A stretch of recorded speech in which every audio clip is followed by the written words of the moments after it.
ఈ యొక్క బైబిల్ తరగతిని యూట్యూబ్ ఆన్లైన్ స్ట్రీమింగ్ ద్వారా వీక్షిస్తున్న ప్రతి ఒక్కరికి భీమవరం బైపాస్ రోడ్లో ఉన్నటువంటి క్రీస్తు సంఘం తరపున ప్రత్యేకమైన వందనాలు తెలియజేస్తున్నాను. దేవుని సన్నిధిలో చేరున్న ప్రతి ఒక్కరికి ప్రభు యేసుక్రీస్తు నామమున నా శుభాభివందనాలు తెలియజేస్తున్నాను. ప్రార్థన చేసుకొని ఈ యొక్క బైబిల్ తరగతిని ప్రారంభించుకుందామండి. ప్రార్థన.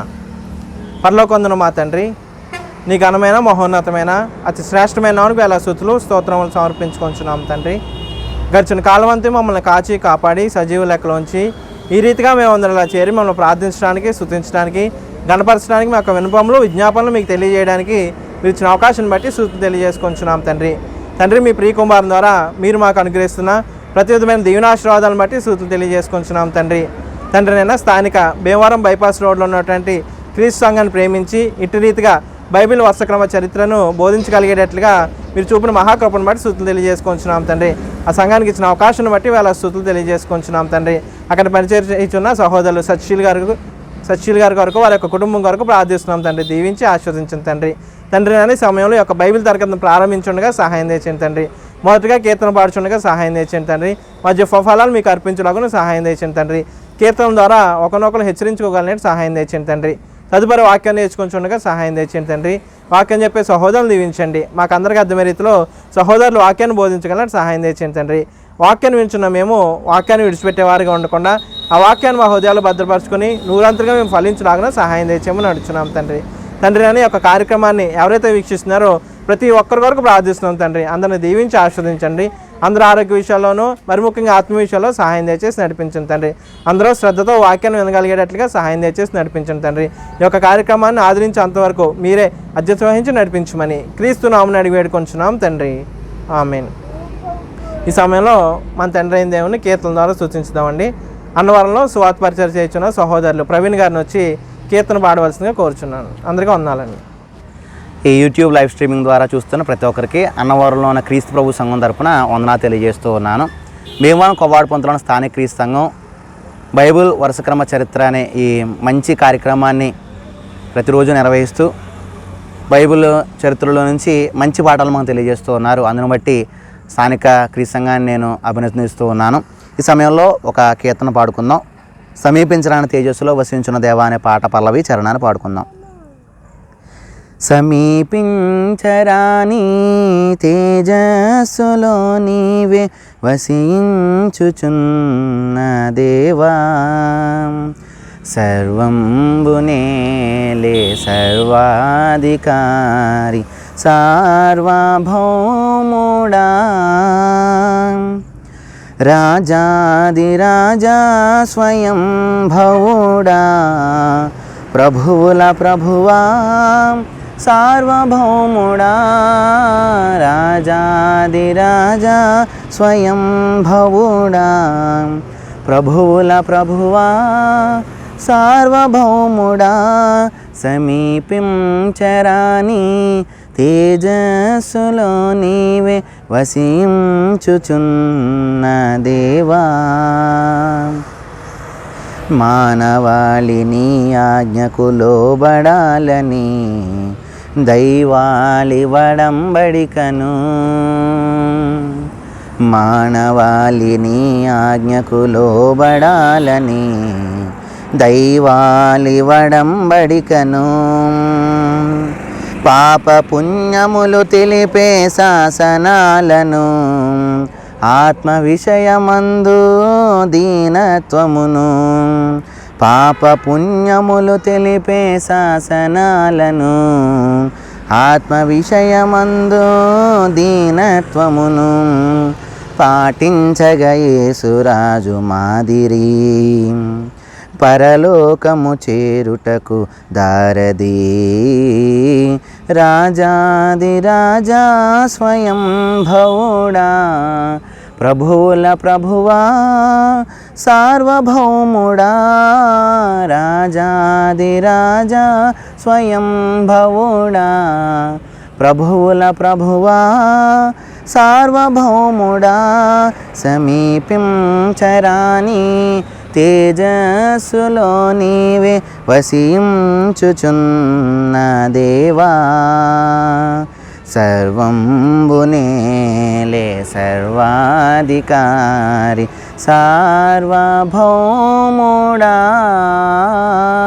భీమవరం కొవ్వాడపుంతలో ఉన్న స్థానిక క్రీస్తు సంఘం బైబిల్ వరుస చరిత్రలు అనే ఆ చరిత్రల ద్వారా బోధ అనే మంచి అంశాన్ని తీసుకుని వారు చక్కటి పాఠాలు మనకు అందిస్తూ ఉన్నారు. దానిలో భాగంగా ఆదికాండం 9 అధ్యాయాల నుంచి మనం మంచి పాఠాలను ఆలోచించి ఉన్నాం. నిన్నటి కాలంలో సహోదరులు సహదేవుడు గారు కూడా మత్తు వలన కలిగే అనర్థాలు మంచి పాఠాన్ని మనకు తెలియజేశారు. అనేక మంది ఉపయోగపడే మంచి పాఠాన్ని తెలియజేసి ఉన్నారు. ఈ రోజున మరొక పాఠాన్ని మనం నేర్చుకుందాం. ఆదికాండం 10-11 అధ్యాయాల్లో ఉన్న విషయాలను, మరి ముఖ్యంగా 11వ అధ్యాయంలో ఉన్న బాబేలు గోపుర నిర్మాణం సంబంధించిన విషయాలను, దాని నుంచి ఏ బోధ మనం ప్రస్తుత కాలంలో నేర్చుకోగలమో ఆ విషయాలను మనం నేర్చుకుందాం. విశాఖపట్నం జబ్బర్ గార్డెన్స్లో పనిచేస్తూ ఉన్న సహోదరులు బోసర ప్రవీణ్ గారు మనకి ఈరోజు వాక్యాన్ని బోధించడానికి సిద్ధంగా ఉన్నారు. దయతో వారికి సమయాన్ని అప్పగిస్తూ ఉన్నాను. మొట్టమొదటిగా మనందరి తండ్రి అయిన దేవునికి, మన ప్రభువును ప్రియ రక్షకుడైనటువంటి యేసుక్రీస్తు వారి పరిశుద్ధ నామములో ఆయనకు స్తోత్రాలు, స్తుతులు, కృతజ్ఞతాస్తుతులు చెల్లిస్తున్నానండి. అదేవిధంగా ఆయన యందు భయభక్తులు కలిగి ఆయనకు సన్నిధికి చేరి వచ్చినటువంటి ప్రియ సహోదరులకు, సహోదరులందరికీ మన ప్రభువును ప్రియ రక్షకుడైనటువంటి యేసుక్రీస్తు వారి పరిశుద్ధ నామంలో మీ అందరికి శుభాలు, వందనాలు తెలియజేస్తున్నానండి. మరి ఈ కార్యక్రమంలో నన్ను కూడా ఒక పాలి భాగస్థునిగా చేసినటువంటి మరి భీమవరం బైపాస్ రోడ్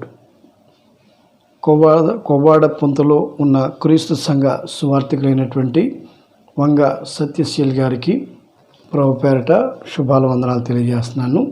అదేవిధంగా వారి తండ్రి గారు, పెద్దలు, గౌరవనీయులైనటువంటి వంగ సహదేవ్ గారికి మా జబ్బర్ గార్డెన్ క్రీస్తు సంఘం నుంచి ఆయనకి శుభములు, వందనం తెలియజేస్తున్నానండి.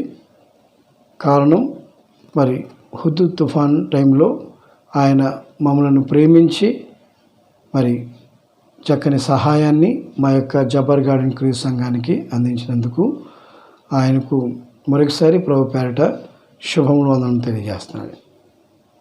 ఆయనకి, ఆయన కుటుంబానికి ప్రభు పేరట శుభములు, వందనం తెలియజేస్తున్నాను. ప్రియులారా, మరి ఈ దినమున మనల్ని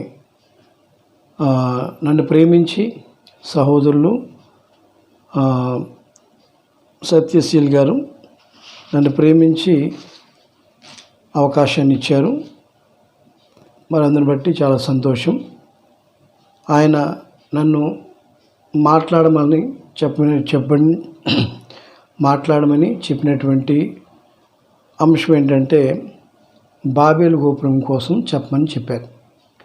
కాబట్టి ఆదికాండం 11 అధ్యాయం 1 నుంచి 9 వచనాల్లో మరి ఉన్నటువంటి సారాంశాన్ని ఈరోజు మనం చదువుకొని, నాకు ఇవ్వబడినటువంటి సమయం ఎంత అంటే 25 నిమిషాల నుంచి 30 నిమిషాలు మాత్రమే.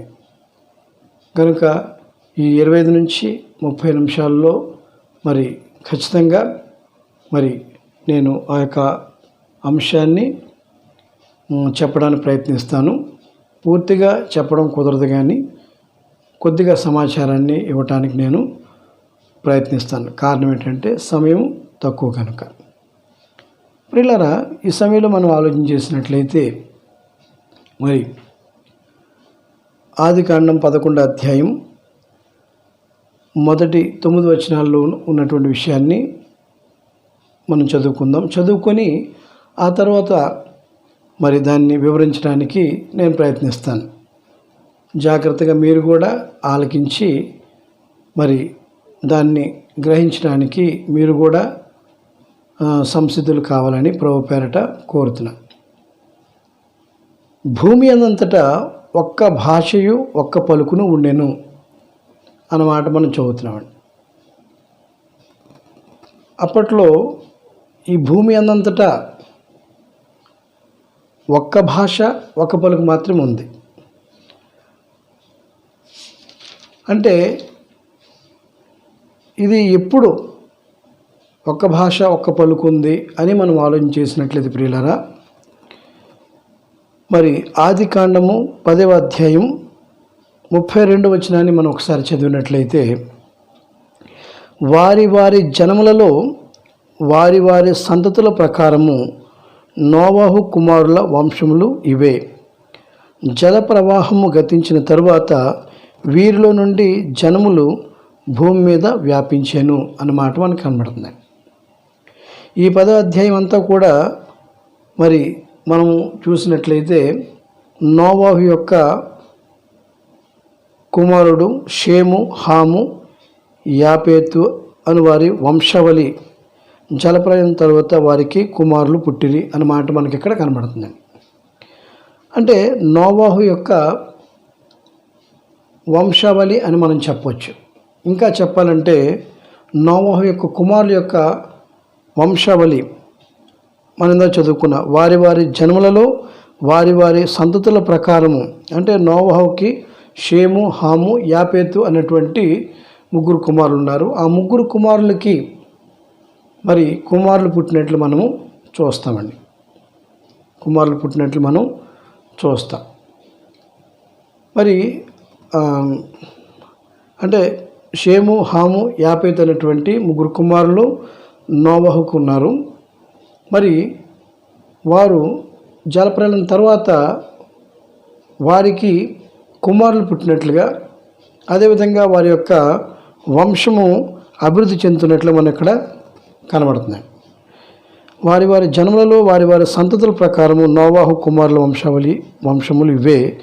జల ప్రవాహము గతించిన తర్వాత వీరిలో నుండి జనములు భూమి మీద వ్యాపించాను.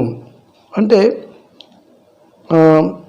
నోవహు కుమారుల వంశములు ఇవే అని చెప్పి, జలప్రవాహం గతించిన తర్వాత వీరిలో నుండి జనములు భూమి మీద వ్యాపించాను అంటే వీరి వలన నోవహు కుమారుల వంశములు ఇవే. జలప్రవాహం గతించిన తర్వాత వీరిలో నుండి జనములు భూమి మీద వ్యాపించాయి అని చెప్పేసి మనం చూస్తున్నాం. కనుక మరి నోవహు కుమారుల యొక్క వంశావళి అభివృద్ధి చెందుతున్నటువంటి దినాలలో మనము జాగ్రత్తగా ఆలోచన చేసినట్లయితే ప్రియులారా, అప్పటి వరకు కూడా మరి ఒకసారి మనం ఆలోచన చేసినట్లయితే మరి ఆదాము దగ్గర నుంచి మరి నోవహు కుమారుల యొక్క వంశావళి అభివృద్ధి చెందుతున్నటువంటి దినాల వరకు కూడా మనము చాలా జాగ్రత్తగా మనం గమనించినట్లయితే భూమి అన్నంతటా కూడా ఒక్క భాష ఒక్క పలికే ఉంది అని చెప్పేసి మనం చూస్తున్నాం. అంటే ఒక్క భాష ఇప్పుడు మనం ఆలోచన చేసినట్లయితే ప్రియులారా, మరి మనం చాలా జాగ్రత్తగా మనం ఆలోచన చేసినట్లయితే ఇక్కడ ఏమంటాడంటే, ఇప్పట్లో మరి అప్పట్లో అయితే ఒక భాష ఒక పలుకు మాత్రమే ఉంది అని చెప్పి మనం ఇక్కడ చదువుకున్నాం. అయితే సామాన్యంగా 2020 వరకు కూడా 6550 భాషలు ఈ భూమి మీద ఉన్నట్లుగా మనం చూస్తున్నాం. 2020 వరకు 6500 భాషలు ఉన్నాయి. మరి ఇంకా మనం ఆలోచన చేసినట్లయితే ఇప్పుడు 2021కి 7000 భాషలు ఉన్నట్లుగా ఇక్కడ మనము చూస్తున్నాం. 2020 వరకు ఏముందటండి 6500 భాషలు ఉన్నాయి. ఇప్పుడు 2021కి వచ్చేటప్పటికి 7000 భాషలు అయినట్లు మనం చూస్తున్నాం. మరి ఇంకా ఒకవేళ ప్రభువు రాకడ ఆలస్యమైతే, మరి ప్రభు రాకడ ఆలస్యమైతే ఈ భూమి 2050 వరకు ఉన్నట్లయితే ఇంకా 750 భాషలు ఇంకా వచ్చే అవకాశం ఉందని చెప్పి వికీపీడియా చెప్తున్నట్లు మనం చూస్తున్నాం. అంటే 2050కి ఎంత ఎన్ని అవుతాయటండి? ఇంకా 750. అంటే అప్పటికి ఒకవేళ 2050 వరకు ప్రభు రాకడ ఆలస్యమైతే మరి అప్పటికి 7,750 భాషలు వచ్చే అవకాశాలు ఉన్నాయని చెప్పి మనం చూస్తున్నాం. కాబట్టి ప్రియులారా, మరి భూమి అందంతటా కూడా ఒక్క భాష ఒక్క పలుకు మాత్రమే మరి అప్పట్లో ఉన్నాయి. మరి ఇప్పుడు చూసినట్లయితే 2020 వరకు 6,500 భాషలు, ఇప్పుడు 2021లో 7,000 భాషలు అయినట్లుగా, మరలా ప్రభు రాకడ ఆలస్యమైతే అప్పటి వరకు మనం ఉన్నట్లయితే ఇంకొక 750 భాషలు ఇంకా తయారయ్యే అవకాశాలు ఉన్నాయి. వెరసి 7,750 భాషలు అయ్యే అవకాశం ఉంది. కానీ అప్పట్లో అయితే నోవాహు యొక్క కుమారుల యొక్క వంశావళి ఉన్నంత వరకు కూడా ఒక్క భాష, భూమి అందంతటా కూడా వాళ్ళు ఎక్కడెక్కడైతే ఉన్నారో ఆయా ప్రాంతాల్లో మరి వారికి ఒక భాష ఒక పలుకు మాత్రమే ఉన్నట్లు మనం చూస్తున్నాం. కాబట్టి ప్రియులారా, మనం ఆలోచన చేసినట్లయితే వాళ్ళు ఏం చేశారంటే అండి, మరి వారు తూర్పున ప్రయాణమైపోవచ్చుండగా వారు తూర్పున ప్రయాణమే వెళ్తున్నారు. ఎవరు వారు అని అంటే నోవాహు కుమారుల వంశావళి వారందరూ కూడా వారు తూర్పున ప్రయాణమే వెళ్తున్నారు. వెళ్తుండగా షీనారు దేశమందు ఒక మైదానం వారికి కనబడిందటండి. షీనారు దేశమందు వారికి ఒక మైదానం కనబడింది. అయితే వారికి కనబడిను, అక్కడ వారు నివసించారు. అంటే వారు ప్రయాణమే వెళ్తున్నప్పుడు వారు షీనారు దేశమందు ఒక మైదానం వారికి కనబడిందటండి. వారు తూర్పున ప్రయాణమే వెళ్తున్నప్పుడు షీనారు దేశమందు ఒక మైదానం కనబడింది. అక్కడ వారు నివసించారు. ఎంతకాలం నివసించారో మనకు తెలియదు, కానీ వారు నివసించినట్లు మనం చూస్తున్నాం. వారి భార్యలు, వారి పిల్లలు అక్కడ నివసించినట్లు మనం చూస్తున్నాం. కనుక నివసించిన తర్వాత కొద్ది రోజులకి వాళ్ళు అక్కడ ఒక వృత్తి ప్రారంభించారు. అదేంటంటే, మనము ఇటుకలు చేసి బాగుగా కాల్చిన రండి ఒకరితో ఒకడు మాట్లాడుకున్నారట. వాళ్ళందరూ కూడా వాళ్ళు మాట్లాడుకున్నారు. ఒకరితో ఒకరు ఏమని మాట్లాడుకున్నారంటే, మనము ఇక్కడికి వచ్చాం, షీనా దేశమందు ఒక మైదానంలో మనం నివాసం చేస్తున్నాము. కాబట్టి ఇప్పుడు మనం ఏం చేయాలంటే, మనందరం కూడా ఇటుకలు చేద్దాం, ఇటుకలు చేసి బాగుగా కాలుద్దాం. కాల్చి ఏం చేయాలంటే బాగుగా కాల్చుదాం రండి అని ఒకరితో ఒకడు మాట్లాడుకున్నారు. రాళ్లకు ప్రతిగా ఇటుకలు అంటే, అంతకుముందు ఏదైనా కట్టడం, ఏదైనా ఒక గృహం నిర్మించాలనుకున్నట్లయితే వాళ్ళు రాళ్లతో కట్టేవారట. కానీ ఇప్పుడు వాళ్ళకు ఒక ఐడియా వచ్చింది. ఏంటంటే రాళ్లకు ప్రతిగా ఇటుకలు చేద్దాం అని అనుకుని వారు ఇటుకలు చేసినట్లుగా చూస్తున్నాం. రాళ్లకు ప్రతిగా ఇటుకలు చేశారు. అదేవిధంగా మనం ఆలోచన చేసినట్లయితే అడుసునకు ప్రతిగా మట్టికీలను వారికి ఉండెను. అడుసునకు ప్రతిగా మట్టికీలను వారికి ఉన్నాయి. అడుసు అన్న మాటకి అర్థం ఏంటంటే, మన భాషలో చెప్పాలంటే అదొక సిమెంట్ అన్నమాట. సిమెంట్ కాబట్టి ఇప్పుడు ఒక కట్టడం జరగాలంటే ఇటుక్కి మధ్యన మనం ఏం వేస్తామండి, మనం ఏం వేస్తామంటే సిమెంట్ వేస్తాం. కానీ వారికి అప్పటికి టెక్నాలజీ సిమెంట్ తయారవ్వలేదు. కాబట్టి మరి సిమెంట్కి బదులుగా వాళ్ళు ఒక నిర్మాణం చేయాలంటే ఇటుక్కి మధ్యన ఏం జరగాలి అంటే, మరి ఇటుక అంటుకొని ఉండబడాలంటే మధ్యలో మట్టి కీలు ఉండాలి. కాబట్టి ఇటుక్కి మధ్యన మనం సిమెంట్ వేస్తున్నాం. ఇప్పట్లో ఉన్నటువంటి నిర్మాణం మధ్యన సిమెంట్ వేస్తున్నారు. అయితే ఒక విషయం ఏంటంటే, అప్పట్లో వాళ్ళు ఏం చేశారు అని అంటే, అడుసునకు ప్రతిగా మట్టికీలు వారికి ఉన్నట్లు మనం చూస్తున్నాం. వారికి ఉండను.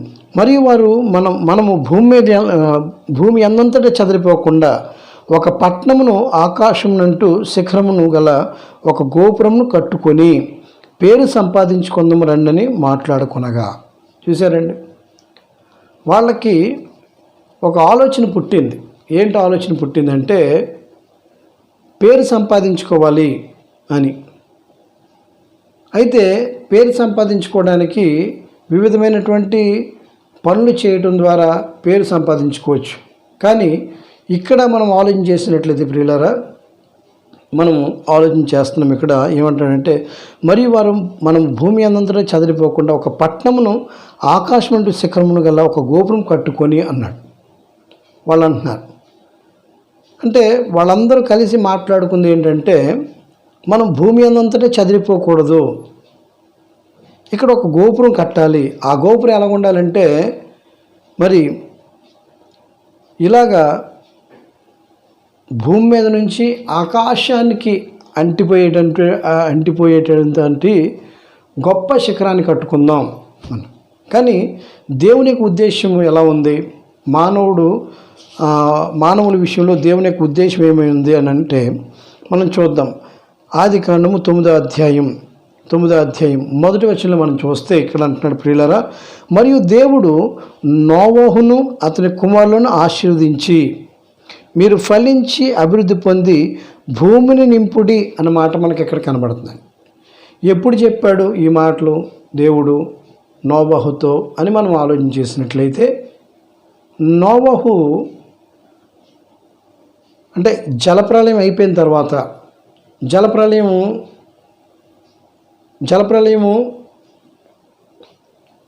జలప్రలయంలో మరి దేవునికి వ్యతిరేకంగా నడుచుకున్నటువంటి ప్రజలు, అంటే దేవుని కుమారులు నరుల కుమార్తెలు చక్కని వారిని చూచి వారిని వివాహాలు చేసుకోవటం వలన, వారితో పోవడం వలన దేవునికి ఉగ్రత వచ్చింది.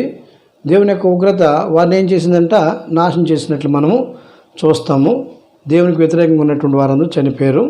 అయితే నోవాహు యొక్క భార్య, నోవాహు యొక్క కుమారులైనటువంటి షేము, హాము, యాపేతు, వారి యొక్క కుమారులు షేము, హాము, యాపేతు యొక్క భార్యలు, వీరందరూ 8 మంది మరి దేవుడు చెప్పినట్లుగా మరి వాడను తయారు చేసుకున్నారు. వాడను తయారు చేసుకున్న తర్వాత ఆ వాడలో వీరందరూ ప్రవేశించినట్లు మనం చూస్తాము. వీరితో పాటు వివిధమైనటువంటి మరి జంతువులు, పక్షులు, పురుగులు ఇవన్నీ కూడా ప్రవేశించినట్టు మనం చూస్తాము. అయితే వీళ్ళందరూ ప్రవేశించిన తర్వాత మరి ప్రచండమైనటువంటి వర్షం, మరి ఆకాశపు తూములు, భూమి యొక్క తూములు దేవుడు ఇప్పేశాడు. చాలా భయంకరమైనటువంటి ఒక జలప్రలయం రావటం అన్నది జరిగింది. ఆ జలప్రలయంలో మరి దేవునికి వ్యతిరేకంగా పనిచేసినటువంటి వారందరూ కూడా చనిపోయినట్లు మనం చూస్తాం. దేవుని చిత్తానుసారంగా బ్రతికినటువంటి వారు ఎవరు అని అంటే మరి నోవహు యొక్క భార్య, నోవహు యొక్క కుమారులు, వారి యొక్క భార్యలు. తర్వాత వారిని దేవుడు రక్షించిన తర్వాత వారు దేవుడు చెప్పినట్లుగా వాడిని సిద్ధపరచుకున్నారు. వాడిలో వారు ప్రవేశించారు. దేవుడు మరి ఆ యొక్క వాడిని ఏం చేశాడంటే మరి మూసివేసినట్లు మనం చూస్తున్నాము. మూసివేసిన తర్వాత జలప్రలయం వచ్చింది, అందరూ చనిపోయారు. ఆ తర్వాత దేవుడు మరలా వాళ్ళని భూమిని ఎండిపోయేటట్టుగా చేసి మరి వారిని అందరినీ కూడా భూమి మీద ప్రవేశపెట్టాడు. దేవుడు భూమి మీద ప్రవేశపెట్టి అప్పుడు 9వ అధ్యాయంలో మనం చూస్తాం. 9వ అధ్యాయంలో ఏమంటున్నాడంటే దేవుడు నోవాహుతో మాట్లాడుతున్నాడు. నోవాహు ఆ ఇంటి యజమానుడు కాబట్టి నోవాహుతో మాట్లాడుతూ చెప్పిన మాట అంటే, మరియు దేవుడు నోవాహును అతని కుమారులను ఆశీర్వదించి మీరు ఫలించి అభివృద్ధి పొంది భూమిని నిండించండి అన్నాడు. అంటే దేవుడు ఏం చెప్తున్నాడు?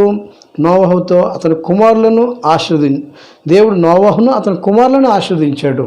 అంటే మన దేవుడు ఆశీర్వదించే దేవుడు అనే విషయం మనం ఎప్పుడు కూడా మర్చిపోకూడదు. దేవుడు ఆశీర్వదించాడు. ఆశీర్వదించి ఏమంటాడంటే, ఇదిగో నోవాహు కుమారులను ఆశీర్వదించి మీరు ఫలించండి, అభివృద్ధి పొందండి, భూమిని నిండించండి అని చెప్పి చెప్పినట్టు మనం చూస్తున్నాం. అది 9వ అధ్యాయం 1వ వచనంలో. అదే మాట మరలా 7వ వచనంలో కూడా మనం చూస్తే, మీరు ఫలించి అభివృద్ధి నొందుడి, మీరు భూమి మీద సమృద్ధిగా సంతానం కని విస్తరించని వారితో చెప్పాను. ఈ భూమి మీద మీరేం చేయాలి? సమృద్ధిగా సంతానం కని విస్తరించడని వారితో చెప్పాను. దేవుని యొక్క ఉద్దేశం ఏంటి? దేవుని యొక్క ప్రణాళిక ఏంటి?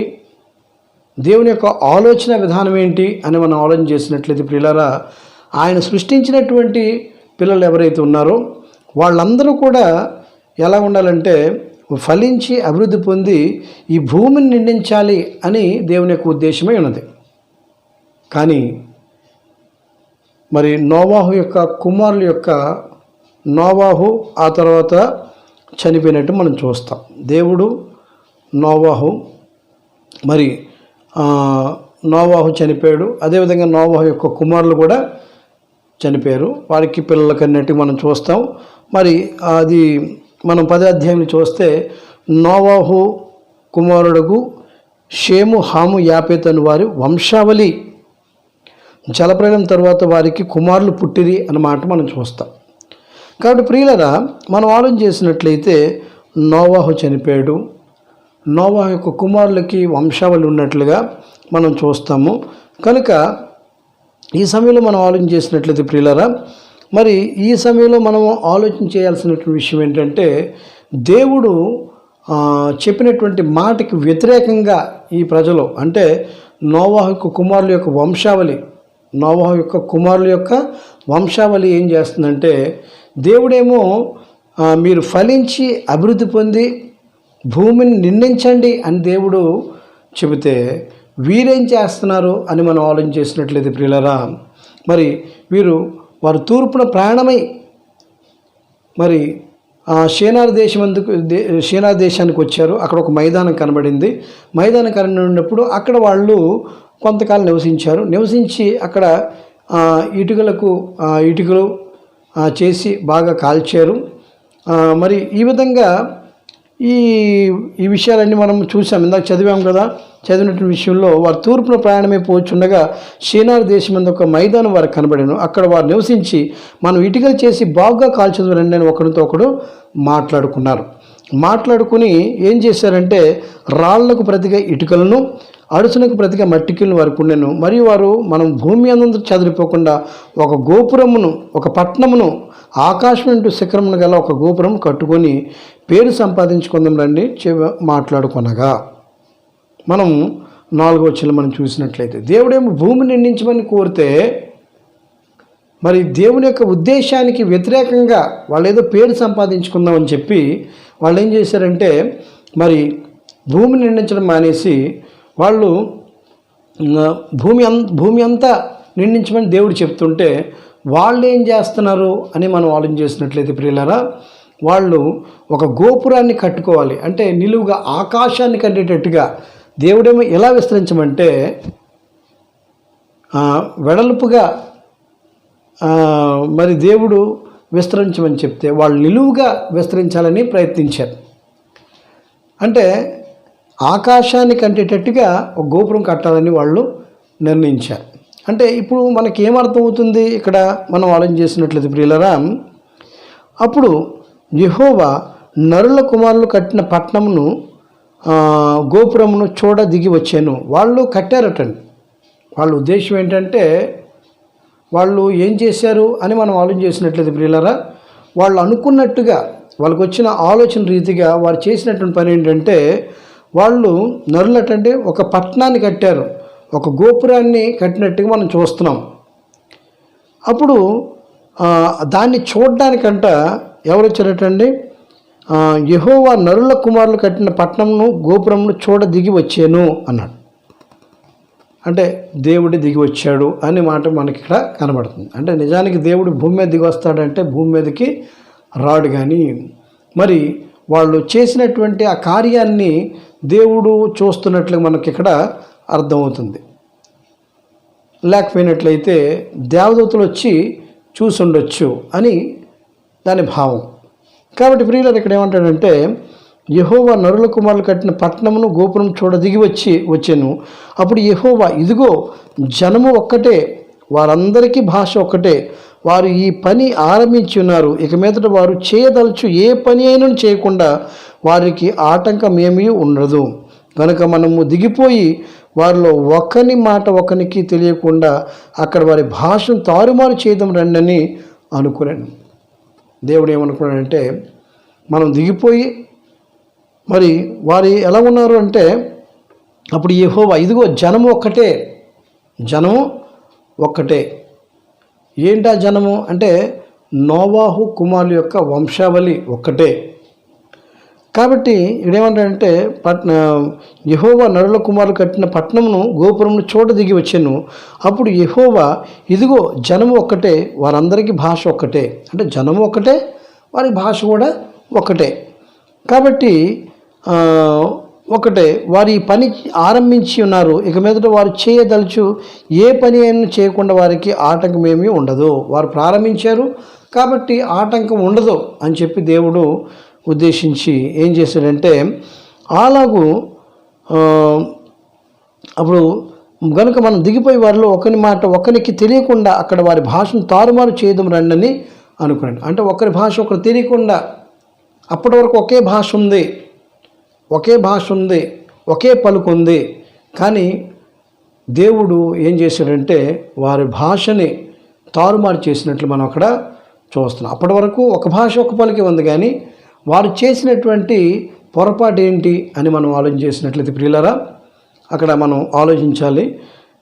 వారు చేసినటువంటి పొరపాటును బట్టి, లేక వారు దేవునికి వ్యతిరేకంగా చేసినటువంటి కార్యాన్ని బట్టి, లేక వాళ్ళు స్వతహాగా పేరు సంపాదించుకోవాలని అనుకున్నారు. కాబట్టి దేవుడు ఏం చేశాడంటే, దేవునికి ఉద్దేశం ఏంటి, మనుషులు ఇలా వెడల్పుగా ఈ భూమి అంతటా నింపాలి అని దేవుడు కోరుకున్నాడు. అంటే వాళ్ళు వివాహాలు చేసుకొని పిల్లల్ని కని భూమి అంతటిని నింపాలి అన్నది దేవుని యొక్క ఉద్దేశం. ఎందుకంటే దేవునికి అనేక మంది కుమారులు కావాలి. ఏం కావాలంటే అనేక మంది కుమారులు కావాలి. కాబట్టి దేవుని యొక్క సంకల్పాన్ని వాళ్ళు గుర్తెరగకుండా వాళ్ళు ఏం చేశారంటే, ఇలాగ విస్తరించాల్సింది పోయి ఇలాగ ఆకాశాన్ని అంటేటువంటి ఒక పట్టణాన్ని, ఆకాశాన్ని అంటేటువంటి ఒక గోపురాన్ని కట్టడానికి వాళ్ళు ప్రయత్నించడం మనం చూస్తాం. అప్పుడు దేవుడు వారి భాషని తారుమారు చేశాడు. కాబట్టి తారుమారు చేసినప్పుడు చేయడం రండి అని అనుకున్నాను. అలాగే యెహోవా అక్కడి నుండి భూమి అంతటా వారిని చెదరగొట్టను కనుక వారు పట్టణమును కట్టుట మానిరి. అంటే అప్పుడు దేవుడు ఏం చేశాడంటే, నేను చెప్పింది ఏంటి, మీరు చేస్తుంది ఏంటి. కాబట్టి ఇప్పుడు ఇక్కడ మనం ఆలోచన చేసినట్లయితే ప్రియులారా, మరి నేనేం చెప్పాను, భూమి అంతటా మీరు భూమిని నిండించండి అని నేను చెప్తే మీరేమో ఇలాగ పైకి కట్టుకోవాలనుకుంటున్నారు. కారణం ఏంటి అని అంటే, వాళ్ళు ఒకవేళ దేవునికి మరలా కోపం వచ్చి జలప్రలయం రప్పిస్తే, ఆ జలప్రలయంలో మనం ఇలాగుంటే భూమి మీద విస్తరిస్తే జలప్రలయం వచ్చి మనల్ని అందరినీ కొట్టుకెళ్ళిపోద్ది. కనుక ఇలా కట్టుకుంటే జలప్రలయం మనల్ని ఏమి కూడా చేయలేదు అని వాళ్ళు ఉద్దేశించారు. వాస్తవంగా దేవుడికి అసాధ్యమైనది ఏమైనా ఉందండి? ఏమైనా ఉందా? జలప్రలయాన్ని రప్పించి అప్పటి ప్రజల్ని, దేవునికి వ్యతిరేకంగా విరోధంగా నడిచినటువంటి ప్రజల్ని దేవుడు నాశనం చేసిన రీతిగా ఒకవేళ శిఖరాన్ని ఇలా కట్టినా, ఆకాశం కట్టినా దేవుడు మరి నాశనం చేయలేడంటే, ఆకాశపు తూములు ఇప్పితే చాలు ఆ శిఖరం మొత్తం అంతా నాశనం అయిపోద్ది. లేకపోతే ఆకాశం నుంచి మరి అగ్నిగంధకాలను దింపాడు అనుకోండి, ఆ పట్టణం నాశనం అయిపోద్ది, ఆ పట్టణంలో ప్రజలు నాశనం అయిపోతారు. అది గుర్తెరక్క వాళ్ళు ఏమనుకున్నారంటే ఇలా కట్టుకోవాలనుకున్నాడు. కానీ దేవుడు యొక్క ఉద్దేశం ఏంటంటే, మరి దేవుడు వారిని ప్రేమించి వారిని ఏం చేశాడంటే, వారిని భూమి అంతటా చెదరగొట్టినట్టు మనం చూస్తున్నాం. అప్పుడు భూమి అంతటా చెదిరిపోయినప్పుడు అప్పుడు భాషలు వచ్చినట్లు మనం చూస్తున్నాం. అంటే బాబేలు అన్న మాటకు అర్థం ఏంటంటే అండి, తారుమారు. అంటే వాళ్ళకు ఉన్నటువంటి భాష ఏమైందంటే తారుమారు అయిపోయింది. అప్పటి వరకు ఒక భాష ఒక పలికే ఉంది. కానీ ఎప్పుడైతే మరి మనం వాళ్ళు చేసినటువంటి కార్యం ఉందో ఆ విషయంలో దేవుడు చర్య తీసుకొని, దేవుడు ఏం చేశాడంటే మరి జోక్యం చేసుకొని, దేవుడు ఏం చేశాడంటే మరి వారిని చెదరగొట్టినట్టు మనం చూస్తున్నాం. అక్కడ వారి భాషను తారుమారు చేసినట్లు మనము చూస్తున్నాం ప్రియులారా. కనుక అక్కడంట దానికి అలాగూ యెహోవా అక్కడి నుండి భూమి అందుట వారిని చెదరగొట్టిన కనుక వారు ఆ పట్టణంను కట్టుట మానేశారు. అంతేకాదు దానికి బాబేలు అని పేరు పెట్టిరి. ఎందుకనగా అక్కడ యెహోవా భూజనులందరి భాషను ఏం చేసినట్టండి తారుమారు చేశాడు. భూజనులందరి భాషను ఏం చేసినట్టంటే తారుమారు చేశాడు. అక్కడ నుండి యెహోవా భూమి అంతటా వారిని చెదరగొట్టాడు అని మనం చూస్తున్నాం. కనుక ప్రియులారా, దీన్ని బట్టి మనకు అర్థం అవ్వాల్సినటువంటి నీతి ఏంటి? అసలు దేవుడు ఎందుకు వారు కట్టదలిచినటువంటి ఆ గోపురాన్ని కట్టనివ్వకుండా దేవుడు చేశాడు? ఆకాశాన్ని అంటేటువంటి పట్టణాన్ని, ఆకాశాన్ని అంటేటువంటి ఆ గోపురాన్ని ఎందుకు దేవుడు కట్టనివ్వకుండా చేశాడు అంటే దేవుని యొక్క ఉద్దేశం ఏంటి అని అంటే భూమి అందంతటా ప్రజలు నిండి ఉండాలని చెప్పి దేవుని యొక్క ఉద్దేశం. కానీ వాళ్ళు దేవునికి వ్యతిరేకంగా వాళ్ళు ప్రవర్తించినట్టు మనం చూస్తున్నాం. కాబట్టి దేవుని యొక్క వాక్యం ఇక్కడ సెలవిస్తుంది ఏంటంటే ఒక మాట మనం చూడాలి. అదేంటంటే ప్రియులారా, ఇక్కడ సామెతల గ్రంథము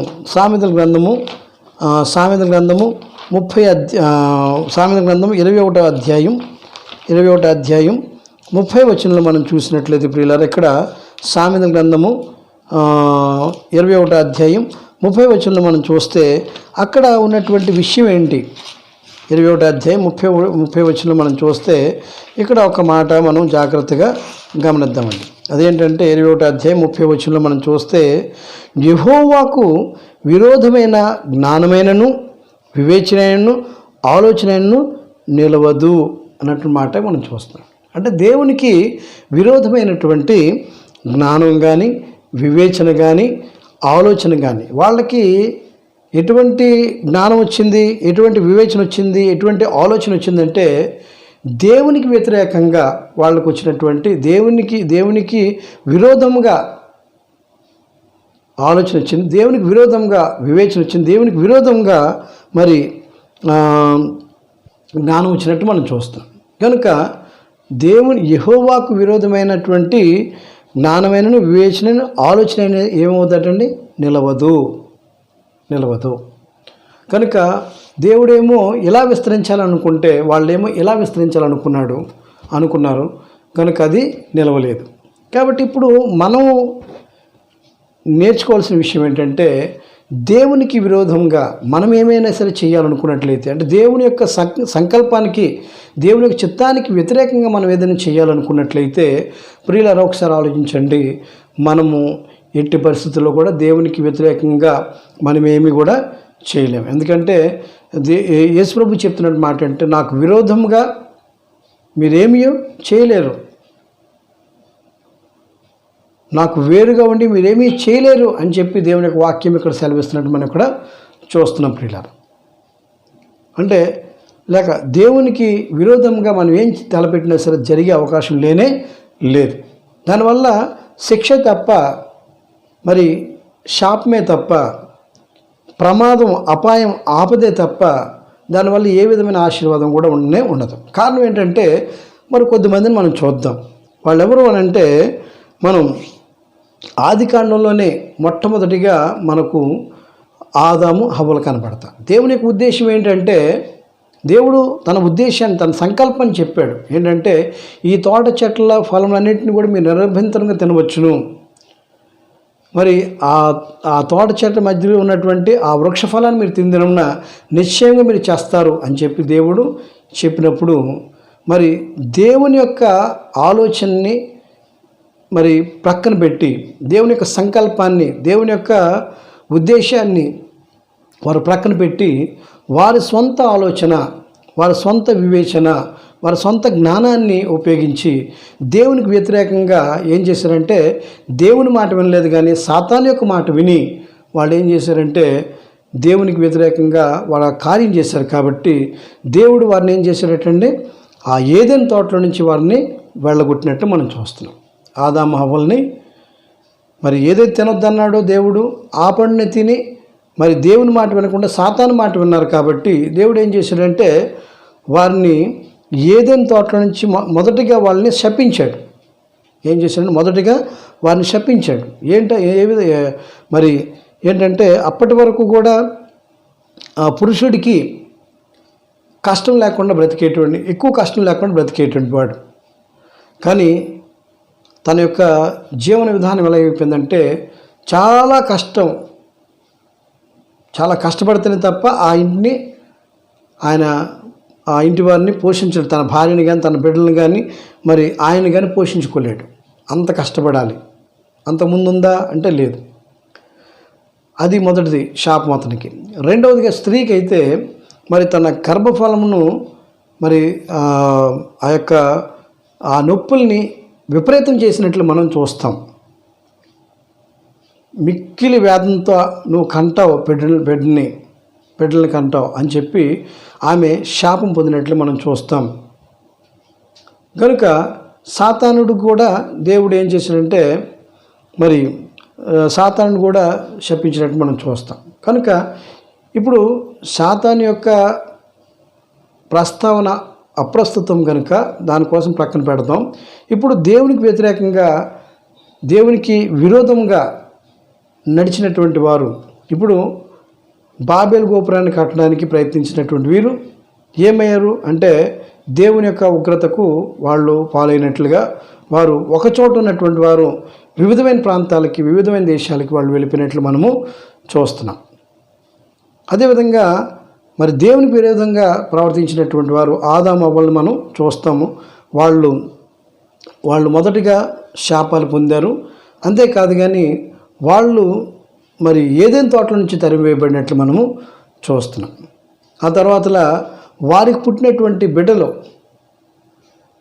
మొదటి బిడ్డ కయీను, రెండో బిడ్డ హేబేలు. వీరు దేవునికి వ్యతిరేకంగా నడుచుకోవటం ద్వారా ఏం జరిగిందంటే వీళ్ళకి శాపం రావడం మాత్రమే కాదు కానీ చివరికి వారి యొక్క బిడ్డలు, వీరికి శాపం రావడం మాత్రమే కాదు కానీ ఏదైనా తోటలో నుంచి సుఖవంతమైనటువంటి జీవితంలో నుంచి మరి దుఃఖకరమైనటువంటి ప్రదేశంలోనికి, దుఃఖకరమైనటువంటి స్థితిలోనికి వాళ్ళు వెళ్ళిపోయినట్లు మనం చూస్తున్నాం. అలా వెళ్ళిపోయిన తర్వాత మరి బిడ్డలు పుట్టారు. బిడ్డలు పుట్టిన తర్వాత వాళ్ళు ఎదిగారు. ఎదిగిన తర్వాత ఏం జరిగింది అని అంటే మరి వాళ్ళిద్దరూ కూడా దేవునికి అర్పణ ఇవ్వడానికి వెళ్ళారు. వెళ్ళిన తర్వాత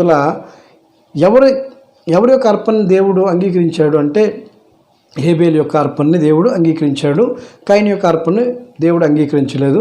కాబట్టి ఇప్పుడు ఏం జరిగింది అంటే వాళ్ళిద్దరూ కూడా, అప్పుడు కయీను ముఖం మార్చుకొని తన తమ్ముడైనటువంటి హేబేలు దగ్గరికి వచ్చి, నీ అర్పణని దేవుడు అంగీకరించాడు, నా అర్పణని దేవుడు అంగీకరించలేదు ఏంటి అని చెప్పి వాళ్ళిద్దరూ ఒక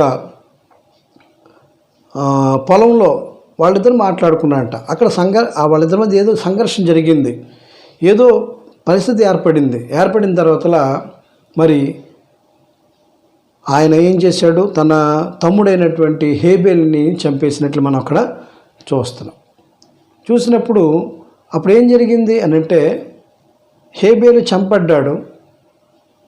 మరి కయీనేమో మరి ఆయన కూడా శపించబడినట్లు మనం చూస్తాం.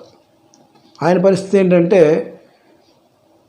నీవు బ్రతుకు దినంలో కూడా ఈ భూమిని నువ్వు సేద్యపరుస్తావు కానీ ఆ భూమి నీకు ఫలాలు ఇవ్వదు అని చెప్పి దేవుడు ఆయన శపించినట్టు మనం చూస్తాం. కనుక ఆ ఫలాలు ఇవ్వలేదు, సరైనటువంటి మరి ఆయన భూమిని సేద్యపరిచిన సరైన ఫలాలు రాలేదు. రాకపోతే ఎంత బాధ, ఎంత దుఃఖం, ఎంత వేదన, సరైన ఆహారం ఉండదు కదా. కనుక అటువంటి పరిస్థితికి ఆయన వెళ్ళిపోయాడు. అంతేకాదు కానీ మరి ఆయన మరి దేశదిమ్మరైనట్లు మనం చూస్తున్నాం. పిల్లలు దేశదిమ్మరైనట్లు మనం చూస్తున్నాం. కారణం ఏంటంటే ఆలోచించండి. అంటే మొదటిగా దేవుని చిత్తానికి వ్యతిరేకంగా, దేవుని యొక్క ఉద్దేశానికి వ్యతిరేకంగా ప్రవర్తించినటువంటి ఆ యొక్క ఆదాము అవ్వల పరిస్థితి ఏమైంది అని మనం ఆలోచన చేసినట్లయితే, వాళ్ళు దేవునికి విరోధంగా నడుచుకున్నారు కాబట్టి వాళ్ళు శపించబడ్డారు. ఏదైనా తోటలో నుంచి వాళ్ళు వెలివేయబడ్డారు. అదేవిధంగా దేవుని స్వరూపంలో ఉన్నటువంటి మరి హేబేల్ని చంపినటువంటి కయీను దేవుని చిత్తానికి వ్యతిరేకంగా, విరోధంగా మరి నిన్ను వల్ల నీ పొరుగువాడిని ప్రేమించమని దేవుడు తెలియజేస్తున్నాడు. కాబట్టి మరి తన తమ్ముడిని ప్రేమించాల్సినటువంటి కయను మరి దేవునికి వ్యతిరేకంగా దేవుని స్వరూపంలో దేవుని పోలిక చొప్పున పుట్టినటువంటి తన తమ్ముడైనటువంటి హేబేల్ని చంపి ఆయన ఏమయ్యాడంటే మరి ఆయన శపించబడినట్లు మనం చూస్తాము. అంతేకాదు కానీ ఆయన మరి ఇంకొక విషయాన్ని మనం ఆలోచన చేసినట్లయితే ప్రియులారా, దేవునికి వ్యతిరేకంగా ఆయన చేసేటువంటి దేశదెమ్మరైపోయినట్లు మనం అక్కడ చూస్తున్నాం. కాబట్టి దేవుని చిత్తానికి, దేవుని యొక్క సంకల్పానికి, దేవుని యొక్క ఉద్దేశానికి వ్యతిరేకంగా ఒకవేళ మనము కూడా ప్రవర్తించినట్లయితే మనకు కూడా అటువంటి పరిస్థితి ఏర్పడుతుందని చెప్పి మనకి ఇక్కడ అర్థమవుతుందండి. అదేవిధంగా మనం కాలానుగుణంగా మనం చూసుకుంటూ వెళ్తే మరి అహరోను కుమారులైనటువంటి నాదాబు అబీహులు కూడా దేవునికి విరోధంగా మరి దేవునికి సన్నిధిలోనికి అన్యాజ్ఞని తీసుకొచ్చినట్టు మనం చూస్తాం. అన్యాజ్ఞని తీసుకుని వచ్చినప్పుడు ఏం జరిగింది అని అంటే, దేవుడు పరలోకమందు ఉన్నటువంటి దేవుడు అన్యాజ్ఞని తీసుకొచ్చినటువంటి వీరిని వెంటనే అక్కడికక్కడే వాళ్ళని కాల్చివేసినట్లు, పరలోకం నుంచి అగ్ని దిగి వాళ్ళని అక్కడికక్కడే కాల్చి బూడి చేసినట్టు మనం అక్కడ చూస్తున్నాం. అంటే కాల్చేసినట్టు మనం అక్కడ చూస్తున్నాం ప్రియుల. కనుక అంటే దేవునికి విరోధంగా, దేవుని చిత్తానికి వ్యతిరేకంగా ఒకవేళ ప్రవర్తించినట్లయితే వాళ్ళ పరిస్థితి ఏమవుతుందో ఇప్పుడు మనం ఒకటి బాబేలు గోపురాన్ని దేవుని చిత్తానికి వ్యతిరేకంగా కట్టారు కాబట్టి వాళ్ళని దేవుడు ఏం చేశాడటండి, వాళ్ళ భాషని తారుమారు చేశాడు. అంతేకాదని వాళ్ళని భూమి అందంతటా చెదరగొట్టినట్టు మనం చూసాము. ఎందుకంటే దేవుని చిత్తానికి వ్యతిరేకంగా వాళ్ళు ఉన్నారు. దేవుడు ఒకటి చెప్తే వాళ్ళు ఇంకోటి చేశారు. అదేవిధంగా మరి దేవుడు ఒకటి చెప్తే ఇంకొకటి చేశారు, దేవునికి విరోధంగా ఇంకొకటి చేశారు. ఆదాము హవ్వల పరిస్థితి ఏమైందో మనకు అర్థమైంది. మరి అదేవిధంగా కయీను యొక్క పరిస్థితి కూడా ఏమైందంటే, తన తమ్ముడిని నరహత్య చేశాడు కాబట్టి ఆయన యొక్క పరిస్థితి ఏమైందో, దేవుని చిత్తానికి వ్యతిరేకంగా తన సొంత తమ్ముడిని ఆయన మరి మనం ఆలోచన చేసినట్లయితే ప్రియులారా, ఏం చేశాడు అని అంటే ఆయన తన తమ్ముడిని మరి నరహత్య చేసినట్లు మనం చూస్తున్నాం. ఆయన శపించబడ్డాడు. అట్ దట్ సేమ్ టైం దేశదెమ్మర అయిపోయినట్టు మనం అక్కడ చూసాము. అదేవిధంగా నాదాబు అబీహులు కూడా దేవుని చిత్తానికి వ్యతిరేకంగా ప్రవర్తించి వాళ్ళు దేవుని యొక్క ఉగ్రతని వారు కొని తెచ్చుకున్నట్లు మనము చూసాం. అదేవిధంగా ఈరోజు మనం కూడా దేవుని చిత్తానికి వ్యతిరేకంగా ఒకవేళ ప్రవర్తిస్తే మన యొక్క పరిస్థితి కూడా ఏమవుతుందటండి, అలా అయ్యే అవకాశం ఉంది అని చెప్పి ఈ యొక్క బాబేలు గోపురం పాఠం నుంచి మనము అనేకమైనటువంటి విషయాలు మనం తెలుసుకోవడానికి అవకాశం ఉంది. కాబట్టి ఈరోజు మనం కూడా ఏం చేస్తున్నాం అంటే, దేవుడు ఏం చెప్తున్నాడో అది చేయకుండా దేవుడు చెప్పిన దానికి వ్యతిరేకంగా చేస్తున్నట్లు మనం చూస్తున్నాం. కొన్ని విషయాలు మనం ఆలోచన చేసినట్లయితే ప్రియులారా, మత్తయి సువార్త 6వ అధ్యాయం మొదటి నుంచి కొన్ని మాటలు మనం ఆలోచన చేసినట్లయితే, లేక 2వ వచనం నుంచి మనం చూసినట్లయితే, కావున నీవు ధర్మం చేయనప్పుడు మనుషుల వలన ఘనత నందవలనని వేషధారులు సమాజ మందిరములలోను వీధుల్లోనూ చేయులాగున నీ ముందర బోర ఊదింపవద్దు, వారు తమ ఫలం పొంది ఉన్నారని నిశ్చయంగా మీతో చెప్పుచున్నాను. నీవైతే ధర్మం చేయనప్పుడు నీ ధర్మం రహస్యంగా ఉన్న నిమిత్తము నీ కుడి చేయి చేయనది నీ ఎడమ చేతికి తెలియకుండా వలను, అట్లయితే రహస్యమందు చూచి నీ తండ్రి నీకు ప్రతిఫలం ఇస్తాడు అని చెప్పి మనం ఇక్కడ చూస్తాం. కాబట్టి ఇక్కడ ధర్మం కోసము యేసుప్రభు చెప్తున్నారు. నీవు ధర్మం చేసినప్పుడు మరి అందరికీ తెలిసేటట్టుగా నీ ముందు బోర ఊదించొద్దు. నువ్వు చేసేటువంటి ధర్మము నీ కుడి చేతి చేస్తే ఎడం చేతికి తెలియకుండా నువ్వు చెయ్యాలి అన్నాడు. అంటే నువ్వు చేసేటువంటి ధర్మం పక్కవారికి తెలియకుండా చెయ్యాలి అని చెప్పి యేసుప్రభు చెప్పారు. అలా చేస్తే అది దేవుని యొక్క ఉద్దేశం, దేవుని యొక్క ఆలోచన, దేవుని యొక్క సంకల్పం. అలా చేస్తే దేవుడు దానివల్ల మహింపరచబడతాడు.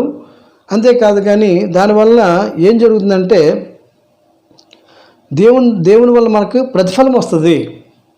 కానీ ఈరోజు ప్రజలు ఎలా ఉన్నారంటే, దేవుని వల్ల ప్రతిఫలం మాకు అవసరం లేదు, మాకు మంచి పేరు వస్తే చాలు, మేము పేరు సంపాదించుకోవడానికి మరి కొన్ని దాన ధర్మాలు చేసి మరి ఫోటోలు తీసుకుని వాట్సాప్ల్లో తర్వాత అదేవిధంగా వాట్సాప్ల్లో, ఫేస్బుక్లో, ట్విట్టర్లో, మరి యూట్యూబ్లో పెట్టుకుని మరి మేము పేరు సంపాదించుకుందామని చెప్పి చాలామంది అనుకుంటున్నారు. అది న్యాయమా అంటే అది కాదు. దేవుని యొక్క చిత్తం అదైతే కానే కాదు. అలాగా మనం చేయకూడదు. మనం చేసేటువంటి ధర్మము ప్రక్కవారికి, అంటే నువ్వు కుడి చేతితో చేసింది ఎడం చేతికి తెలియకూడదు. చివరికి నీ భార్యకి కానీ నీ పిల్లలకు కూడా తెలియకూడదు. ఎందుకంటే ఒకవేళ వాళ్ళు తెలిస్తే వాళ్ళు ఏం చేస్తారంటే నీ దగ్గర నుంచి మంచి నేర్చుకుంటారో లేదు తెలియదు, కానీ ఒకవేళ నువ్వు చేస్తున్నటువంటి మంచిని ప్రోత్సహిస్తారో లేదో నాకు తెలియదు, కానీ